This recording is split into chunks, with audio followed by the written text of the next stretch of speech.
अस्सलाम वालेकुम। अच्छा, आज की इस वीडियो क्लास में हम डिस्कस करेंगे कुछ टेक्निकल एनालिसिस को, जो कि ऑलरेडी हमने अपनी क्लास में कवर किया है अपने कोर्स में, तो उसका एक रिवीजन होगा। तो टेक्निकल एनालिसिस में क्या क्या चीज़ें हमने कवर की थी उस पर आ जाते हैं। देखिए, सबसे पहले आपका हम जो लेके चल रहे थे वो है प्राइस एक्शन, ठीक है। इसी तरह से कैंडलस्टिक पैटर्न, ठीक है। इन दो चीज़ों को हमने कवर किया था। अच्छा, मैंने आपको बताया था कि टेक्निकल एनालिसिस में काफ़ी सारी चीज़ें हैं और वक्त के साथ साथ चीज़ें डेवलप्ड होती जाती हैं, स्ट्रक्चर्स होते हैं जो कि ट्रेडर्स और जो है वो डिफरेंट इंस्टीट्यूशन इंट्रोड्यूस करवाते हैं, ठीक है। इसमें बहुत सारी चीज़ें, अब मैं नाम इसलिए क्योंकि नहीं लेता कि आप उसको फिर सीखने की तरफ चले जाएंगे और जो अभी आपको सीखना चाहिए वो नहीं सीखेंगे। तो देखिए, प्राइस एक्शन कैंडलस्टिक पैटर्न को आप सीख के इस पर प्रैक्टिस करके ट्रेडिंग जब प्रैक्टिस करते हैं तो आपका एक हाथ सेट होता है, मार्केट की मूवमेंट का आपको पता चलता है, अलग अलग चार्ट्स की मूवमेंट का आपको पता चलता है, करेंसी पेयर का, गोल्ड का।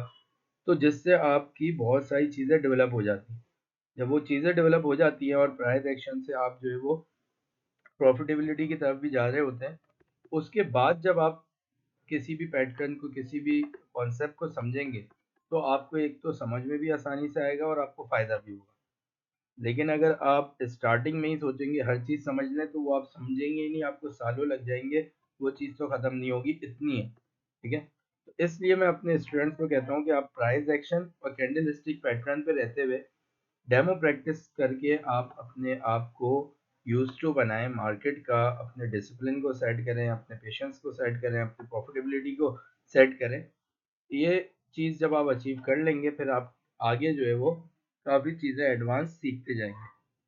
तो प्राइस एक्शन और कैंडलस्टिक पैटर्न की बात करें तो प्राइस एक्शन में सबसे पहले हमने ट्रेंड लाइन एनालिसिस सीखी कि ट्रेंड लाइन एनालिसिस क्या होती है।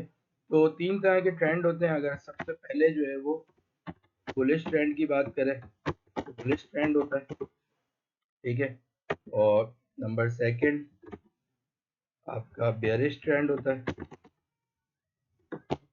इसी तरह से नंबर थर्ड आपके साइड वेज इसको कहते हैं, ठीक है। और इसको रेंजिंग भी कहते हैं, ठीक है, जब मार्केट साइड वेज में होती है। अच्छा, अब इसमें सिंपल रूल है, by when trend is bullish, bye at लो, ठीक है। ये एक रूल हो गया कि अगर ट्रेंड आपने आइडेंटिफाई कर लिया कि ट्रेंड बुलिश है तो वो जाहिर सी बात है higher high higher low, higher high higher low बनाएगा। तो आपने लो प्राइस पे आने का वेट करना है और लो प्राइस पे बाकी कंफर्मेशन के साथ आपने फिर बाई करना है। और जब ट्रेंड बुलिश है तो आपने सेल तो करना ही नहीं है, चाहे शॉर्ट टर्म हो या कुछ भी हो, ठीक है। ट्रेंड इज योर फ्रेंड, आपने जिस तरफ जो चीज़ ट्रेंड में है, जो ट्रेंड चल रहा है आपने उसी डायरेक्शन में रहना है, ठीक है। ये एक चीज़ हो गई। दूसरा रूल क्या है कि when trend is bearish, sell at high price, ठीक है। तो बेयरिश ट्रेंड अगर है, लो बनता है फिर हाई बनता है, लोअर लो लोअर हाई, लोअर लो लोअर हाई, तो फिर आपने जब इसको आइडेंटिफाई कर लिया कि ट्रेंड जो है वो बेयरिश है, तो अब हाई प्राइस पे मार्केट को आने का वेट करेंगे कि हाई प्राइस पे जब आती है तो आप वहां से क्या कर देंगे, सेल कर देंगे, ताकि आपकी प्रॉफिटेबिलिटी के चांसेस ज़्यादा हों और स्टॉप लॉस के चांसेस कम हों। और जब बेयरिश ट्रेंड होगा तो आपने कोई बाय की ट्रेड नहीं लेनी, आपने सेल की ही ट्रेड लेनी और हाई प्राइस पे लेनी है। ये कुछ रूल्स हैं। अब मैंने कुछ स्टूडेंट्स की, कुछ लोगों की प्रैक्टिस देखी है जिन्होंने हाई प्राइस पे बाय की है। लेकिन यही तो गलती है जो लोग करते हैं कि मार्केट इतना ऊपर चली गई तो अब और ऊपर जाएगी तो आप बाय कर लेते हैं, ठीक है। जबकि मार्केट ने एक हाई बनाया होता है, अब वो लो बनाने आती है, तो जब आप हाई प्राइस पे ही बाय कर लेते हैं तो जब वो लो मार्केट का बनता है, ठीक है, तो आपका एसेलेट हो जाता है। तो ये देखिए, जो चीज़ें आपने रूल्स बना लिए उस पर रहना है। वरना मार्केट में तो आपको ये फील होगा यार जब ये इतनी हाई चले गई तो ये मजीद जाएगी तो आप वहीं पे बाय कर लें, ठीक है, वो चीज़ तो आपको दिखेगी, लेकिन रूल्स पे जो अगर आप कायम रहेंगे तो आप प्रॉफिटेबल हो जाएंगे। अच्छा, तीसरी चीज, when trend is sideways buy at low price and sell at high price. Simple है कि अगर साइडवेज में होगी तो जो बाय करेंगे आप लो प्राइस पे, जब मार्केट आएगी तो आप बाय करेंगे, हाई प्राइस पे आएगी तो सेल करेंगे, लेकिन बाकी मजीद कंफर्मेशंस के साथ। सही है, मजीद कंफर्मेशंस के साथ का मतलब क्या है कि लो प्राइस पे है तो आपने फंडामेंटल भी न्यूज़ देखनी है कि अगर आप यूरो यूएसडी पे ले रहे हैं तो यूरो लो प्राइस पे है, लेकिन यूरो के कोई ऐसी तो न्यूज़ नहीं है कि जिसकी वजह से यूरो वीक होगा। अगर यूरो वीक होगा और बहुत ज़्यादा होगा तो वो लो प्राइस जो है वो ब्रेक हो जाएगी, वो सपोर्ट जहाँ से बार बार उठ रहा था। सही है, तो बाकी कंफर्मेशन कोई पैटर्न बन जाए, इनगल्फिंग पैटर्न बन जाए, ठीक है, या कोई रिवर्सल पैटर्न बन जाए जिससे आपको पता कंफर्मेशंस मिल जाए कि यहाँ पे डिमांड जो है वो अभी भी है और लोग जो है वो यहाँ पे बाइंग कर रहे हैं और सेलर जो है वो वीक है, तो सारी कंफर्मेशंस के बाद आप इन रूल्स को अप्लाई करते हैं। इसके बाद अगर हम बात करें तो हमने ट्रेंड लाइन एनालिसिस के बाद सपोर्ट एंड रेजिस्टेंस की बात की, सपोर्ट एंड रेजिस्टेंस। अब देखिए ये कॉन्सेप्ट बहुत से लोग कहेंगे ये कॉन्सेप्ट बड़े पुराने हैं, ठीक है, बिल्कुल है, सही है, लेकिन आज भी फॉलो होते हैं और सपोर्ट रेजिस्टेंस से आपको डिमांड और सप्लाई का पता चलता है। लेकिन बात यह है कि आप इन्हीं पे प्रैक्टिस करेंगे तो जाके आप एडवांस चीज़ों तक पहुंच सकेंगे। जब तक आप इसकी प्रैक्टिस नहीं करेंगे, जो कि हर ट्रेडर ने की है, ठीक है, जितने भी बड़े बड़े ट्रेडर्स हैं वो इन प्रोसेस से गुजरे फिर जाके उन्होंने एडवांस की तरफ गए, तो तब तक आप एडवांस भी नहीं समझ सकेंगे। अभी मैं आपको smart money concept, order blocks, volume analysis वगैरह सिखा दूं, आप नहीं उसको कर सकेंगे, ठीक है, क्योंकि अगर ये चीज़ कर लेंगे 2-3 महीने इस पर प्रैक्टिस कर लेंगे तो फिर उसको आप कर सकेंगे। तो ये एक प्रोसेस है जो कि प्रोवन है और इसी पे मेरा तरीका जो है वो यही है सिखाने का। सपोर्ट एंड रेजिस्टेंस क्या है कि जहाँ से मार्केट बार बार वापस आ रही है, ठीक है, एक वो लेवल जहाँ पे सप्लाई मौजूद है, जहाँ पे सेलर्स है और एक ऐसी प्राइस जहाँ पे सेलर्स चाहते हैं सेल करना, ठीक है, उसको क्या कहेंगे, सपोर्ट। ये सपोर्ट तो ये रेजिस्टेंस है, ठीक है, उसको कहेंगे हम रेजिस्टेंस, तो ये रेजिस्टेंस है। तो अगर ये इस तरह से होगी तो इसको कहेंगे हॉरिजॉन्टल रेजिस्टेंस, और अगर ये ट्रेंड लाइन में होगी तो इसको डायनेमिक रेजिस्टेंस कहेंगे या ट्रेंड लाइन रेजिस्टेंस कहेंगे।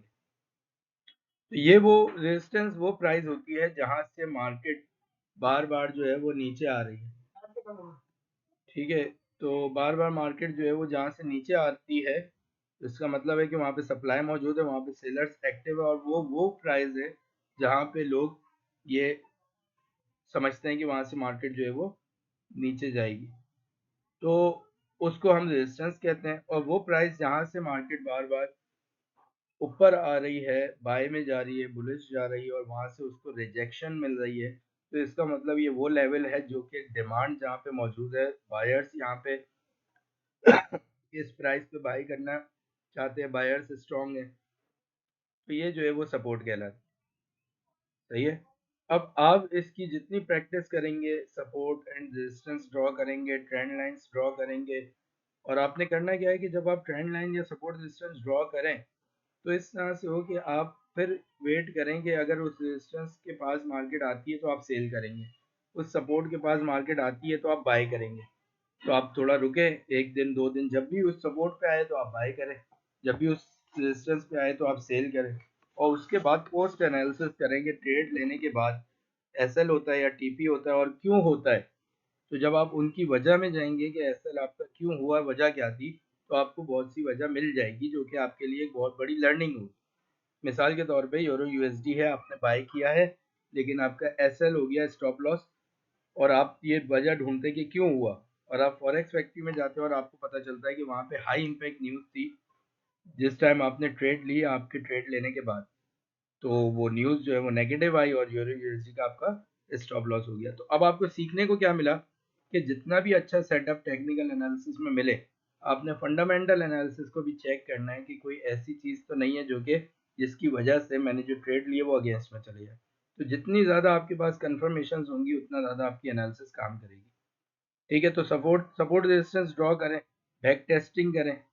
ठीक है, बैक टेस्टिंग कहते हैं कि जब आप चार्ट में पीछे जाते हैं और उन स्ट्रक्चर्स को देखते हैं जो आपने सीखा है, तो इसको बैक टेस्टिंग कहते हैं। इसी तरह से ट्रेंड लाइन एनालिसिस के बाद हमने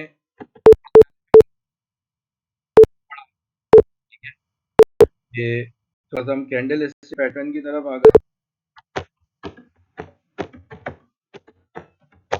कैंडलस्टिक पैटर्न में हमने bullish, engulfing and bearish engulfing को समझा। ठीक है, बुलिश इनगल्फिंग, बेयरिश इनगल्फिंग को समझा। अब इसको आपने क्या करना है कि पहले तो आप सारी चीजें नोट कर लें जो मैं आपको समझा चुका हूँ। ठीक है, उसके बाद जिन जिन पहले वीडियोस को देखें या जिन स्टूडेंट्स को ये समझ में आ गया है उनसे समझें, या आप इसको गूगल भी कर सकते हैं, यूट्यूब भी कर सकते हैं। ठीक है, तो बुलिश इनगल्फिंग है, बेयरिश इनगल्फिंग है, इसके बाद आपने हेड एंड शोल्डर पैटर्न समझा। ठीक है, इसी तरह से आपका कप एंड हैंडल पैटर्न है। ठीक है, इसी तरह से double top and double bottom, triple top and triple bottom. देखिए पैटर्न्स बहुत सारे, मैं सिर्फ वो आपको बता रहा हूँ जो कि मैंने बहुत ज़्यादा देखे। ठीक है, और ऐसे देखें कि आज तक मुझे याद है कि वो कहाँ बने और मैं सेकंड्स में उसको निकाल के आपके सामने दिखा सकता हूँ। तो जब वो इतने प्रोमिनेंट बने और उसका इतना प्रोमिनेंट रिजल्ट भी आया है, तो वो लाइफ टाइम के लिए मुझे उस चार्ट पे पता है कि वो चीज़ कब कहाँ बनी थी, क्योंकि मेरे सामने वो चीज़ हुई है। ठीक है, तो आज आप ये जिस चीज़ें सीख रहे हैं, कल को यही पैटर्न्स आपके सामने बनेंगे और इनमें से कुछ पैटर्न ऐसे हैं जो कि पूरे पूरे बेयरिश ट्रेंड्स को बुलिश में तब्दील कर देते हैं, चेंज कर देते हैं। ठीक है, पूरे बुलिश ट्रेंड को बेयरिश ट्रेंड बना देते हैं। और जब आप इस पैटर्न को देखने के बाद वहीं पे समझ जाते हैं कि अब ये रिवर्सल पैटर्न है, तो आपके पास पूरा साल होता है कि आप उसमें आगे जो है वो अर्निंग करते रहें अपने अच्छे लेवल्स पे उसको बाय और सेल करके। ठीक है, इन सारे पैटर्न्स के पीछे बहुत सारी लॉजिक्स होती हैं। ठीक है, कोई भी चीज़ ऐसी नहीं है जो कि विदाउट लॉजिक। तो अगर हम इसकी बात कर लेते हैं, कुछ पैटर्न्स को देख लेते हैं।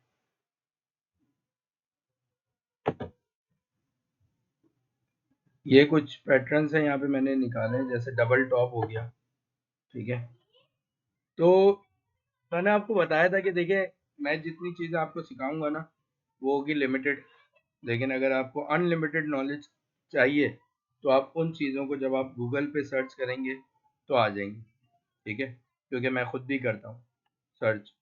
तो जब चीज़ें आपको कुछ भी नहीं पता तो आप कुछ सर्च नहीं कर सकते, लेकिन आपको अगर बेसिक और सारी चीज़ें पता है तो आपके लिए इंटरनेट बहुत ज़्यादा फ़ायदेमंद चीज़ है कि आप उससे बहुत कुछ सीख सकते हैं, पढ़ सकते हैं, बशर्त ये कि आपको पहले खुद पता हो कि सर्च क्या करना है। ठीक है, तो डबल टॉप पैटर्न देखें यहाँ पे कितने सारे आ रहे हैं। अब आपको पूरा कॉन्सेप्ट समझ में आ जाएगा कि भाई ये एक दफ़ा मार्केट जहाँ से वापसी आई है, अगर एक नेक लाइन बना के वो वापस जाती है, ठीक है, और वह उसी लेवल से वापसी आती है, तो यहाँ तक तो आपने कुछ भी नहीं करना है। लेकिन जैसे ही नेकलाइन ब्रेक होगी तो फिर आपने सेल में एंटर होना है। ठीक है, जैसे यहाँ पे दिखाया गया है। अब यहाँ पे साफ क्या दिखाया गया है कि नेकलाइन जो इसने बनाई है, नीचे पहले एक लेवल से मार्केट नीचे आती है, फिर उसके बाद यहाँ से मार्केट ऊपर जाती है और फिर उसी लेवल से मार्केट को रिजेक्शन मिलती है और मार्केट नीचे आती है। नीचे आने के बाद मार्केट इस नेक लाइन को, प्रीवियस जो इसको लो कह लें ये था, इसको क्या कर देती है, ब्रेक कर देती है नेक लाइन को। जैसे ही ब्रेक करेगी तो जाहिर सी बात है, अगर देखें ये पैटर्न बन गया, अभी तक आपने एंट्री नहीं ली और ये आपके सामने पूरा पैटर्न बना है, तो आप तो समझ जाएंगे कि डबल टॉप है। उसके बाद आपने नेक लाइन ब्रेक होने का वेट किया, फिर आपने सेल ले लिया। तो ये पैटर्न भी जो है वो अक्सर बेशतर बनता है, ज़्यादा बनता है।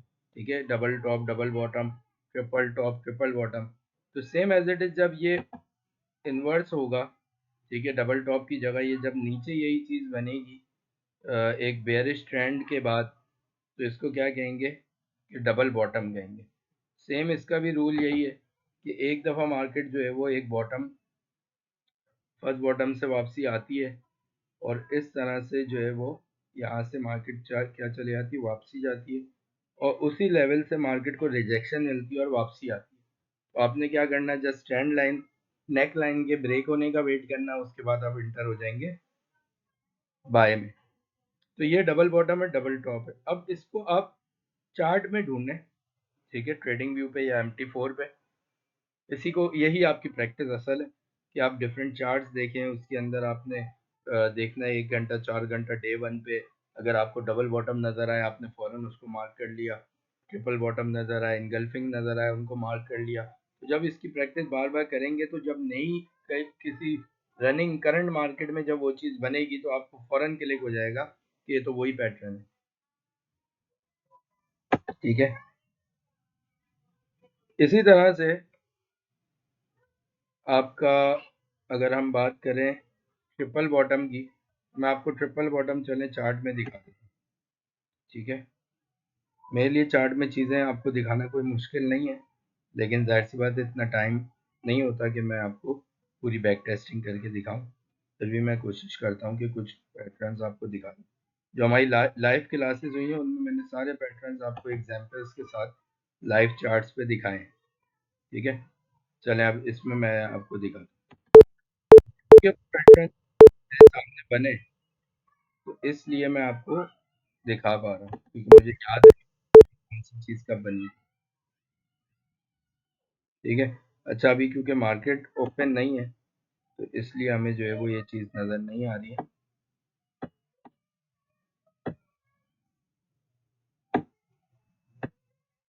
सही है, अब देखिए यहाँ पे मैं पीछे कर रहा हूँ तो मुझे एक हल्का सा जो है वो यहाँ पे एक टच मिल रहा है उसका, हेड एंड शोल्डर का।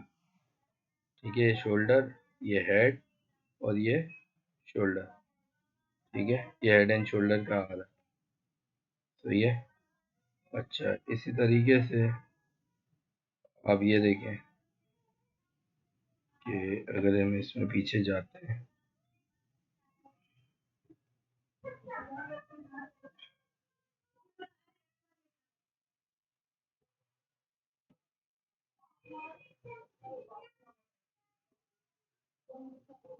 आपको सारे यहाँ पे जो है वो पैटर्न दिखेंगे और गोल्ड में ये बहुत ज़्यादा जो है वो फॉलो होते हैं।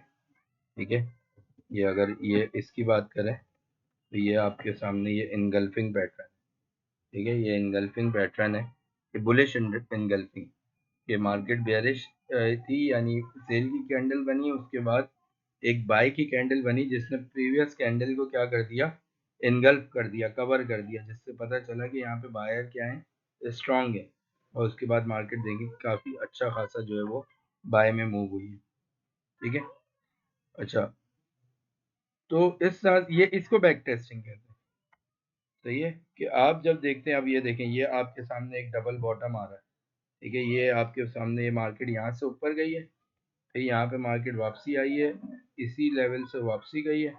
तो अगर आपको फॉर एग्जांपल यहाँ पे होती मार्केट और ये पूरा पैटर्न बन जाता, तो क्या आपको आगे डिसाइड करना मुश्किल होता कि मार्केट कहाँ जाएगी?